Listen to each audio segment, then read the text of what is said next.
एक बड़ी खबर आ रही है बिहार की राजनीति से और ये खबर कहीं ना कहीं जो नई सरकार बनी है उसको लेकर के है और सरकार में शामिल जो मुख्यमंत्री का खेमा है उसको लेकर के है और इस पर एक बड़ा अपडेट आपके सामने आया है, एक बड़ा खुलासा हुआ है और दावा किया जा रहा है कि अगर ऐसा होता है तो नीतीश कुमार के लिए अपनी कुर्सी बचाना बड़ी मुश्किल होगा। इतना ही नहीं, दावा तो यहाँ तक किया जा रहा है कि नीतीश कुमार जो मुख्यमंत्री की कुर्सी है वो बचाने में पहले अपने आप को तैयार कर लें, क्योंकि उनकी पार्टी के भीतर एक बड़ी सेंधमारी होने जा रही है। बता दें आपको कि लगातार ये चर्चा चल रही थी कि नीतीश कुमार के जदयू के भीतर कहीं ना कहीं गुटबाजी अब जदयू को भी प्रभावित कर रही है। हालांकि लगातार ये दावा किया जा रहा था कि सब कुछ ठीक ठाक है और ललन सिंह के साथ साथ उमेश कुशवाहा, उपेंद्र कुशवाहा और खुद नीतीश कुमार भी पार्टी को एक सूत्र में पिरोने के लिए पूरी जी तोड़ मेहनत कर रहे हैं और सबको बांध करके रखने की कोशिश की जा रही है। लेकिन इसी बीच में एक घटना घटी थी, आपको याद होगा कि बीमा भारती ने अपनी ही सरकार और मंत्रिमंडल पर सवाल खड़ा किए थे। उन्होंने राजद के मंत्रियों पर नहीं बल्कि अपने खेमे से, जदयू खेमे से मंत्री लेसी सिंह पर सवाल खड़े किए थे और इससे ठीक पहले यह कहा जा रहा था कि आरसीपी सिंह के संपर्क में कई विधायक हैं जिन्हें मौका नहीं मिल रहा है मंत्रिमंडल में लगातार, वो अब पूरी तरह से नाराज चल रहे हैं और बीमा भारती उसकी नेतृत्व कर रही हैं। कहीं ना कहीं बीमा भारती के इस विरोध से ये बातें पता चल रही है कि जदयू के भीतर भी सब कुछ ठीक ठाक नहीं है। इन सारी बातों को लेकर के सुशील मोदी एक बार फिर से सामने आए हैं और सुशील मोदी कौन है ये बताने की जरूरत नहीं है। लंबे समय तक सुशील मोदी नीतीश कुमार के साथ 2005 से ही बिहार के उप मुख्यमंत्री की कुर्सी संभाल रहे हैं और नीतीश कुमार के सबसे करीबियों में से माने जाते हैं। आज भी भले ही वो नीतीश कुमार को लेकर के जितनी भी बातें कर रहे हो, लेकिन नीतीश कुमार की चिंता उन्हें आज भी है, क्योंकि दोनों के बीच में बहुत पक्की दोस्ती है। बहुत सारे ऐसे काम छात्र जीवन से लेकर के सियासत करने और बिहार के मुख्यमंत्री उप मुख्यमंत्री रहने तक दोनों ने किया है। दोनों एक दूसरे के राजदार भी हैं। ऐसी स्थिति में जो सुशील मोदी कह रहे हैं उससे एकदम बिल्कुल जो हम लगातार खबरें कर रहे हैं कि दिल्ली में नीतीश कुमार को पलटने के लिए, नीतीश कुमार को कमजोर करने के लिए और नीतीश कुमार की कुर्सी पर से उन्हें बेदखल करने के लिए लगातार योजनाएं और रणनीति बना रही है। तो निश्चित रूप से सुशील मोदी तक भी, चूंकि उस पार्टी के हिस्सा हैं, उन तक भी बातें पहुंच रही होंगी। यही कारण है कि उन्होंने बड़ा दावा किया है कि नीतीश कुमार पहले अपनी कुर्सी बचा ले।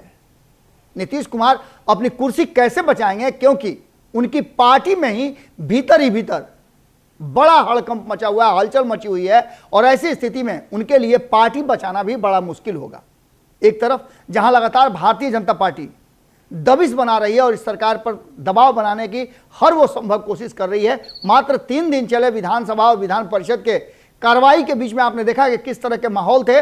उस माहौल को देख करके आपको अंदाजा हो गया होगा कि भारतीय जनता पार्टी इस सरकार को देखना नहीं चाहती है, लेकिन संख्या बल के कारण कुछ भी करने में असहज या फिर कहा जाए कि निरीह हो गई है।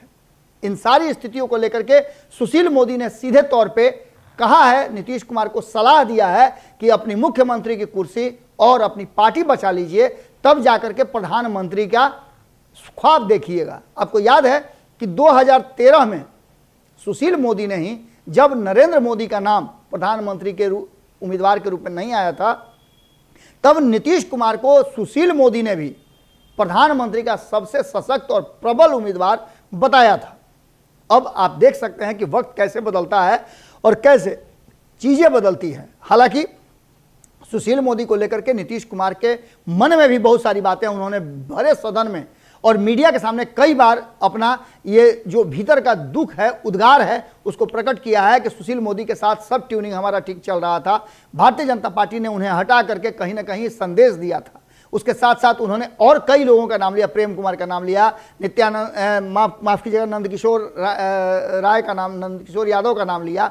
इसके अलावे और कई नेता थे जिनका नाम लगातार नीतीश कुमार ने लेकर के ये बात स्पष्ट की है कि आज भी उनका एक soft corner Bharatiya Janata party के साथ रहता है, क्योंकि भारतीय जनता पार्टी उनके दबाव में उनके अनुसार काम करती आ रही है। लेकिन 2020 के बाद जो कुछ भी हुआ उससे नीतीश कुमार का मन बदला और उन्होंने फिर से राष्ट्रीय जनता दल के साथ महागठबंधन के घटक दलों के साथ मिलकर सरकार चलाना शुरू कर दिया। लेकिन अब सुशील मोदी जो दावा कर रहे हैं वो उस दावे में अगर जरा भी दम हो तो नीतीश कुमार के लिए परेशानी भरा जरूर हो सकता है। एक तरफ जहां ललन सिंह लगातार बिहार के अलग अलग हिस्सों में भ्रमण करके आम जनता को यह बताने की कोशिश कर रहे हैं कि बिहार के विकास के लिए नीतीश कुमार ने पाला बदला है, वहीं दूसरी तरफ भारतीय जनता पार्टी के लगातार प्रयास और रणनीति के कारण कहीं ना कहीं जो बातें सुशील मोदी कह रहे हैं वो इशारा कर रही है कि नीतीश कुमार के लिए भले ही सत्ता के शीर्ष पर वो बैठे हुए हों,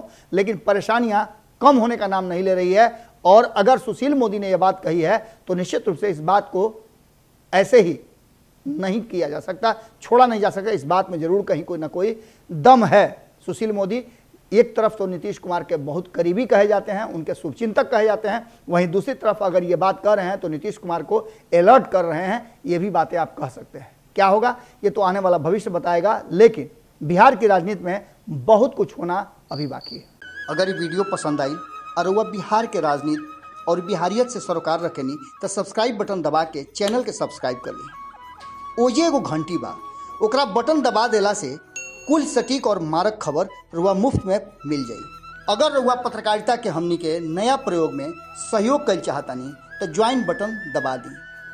पेटीएम नंबर नोट कर ली 9386816700। धन्यवाद।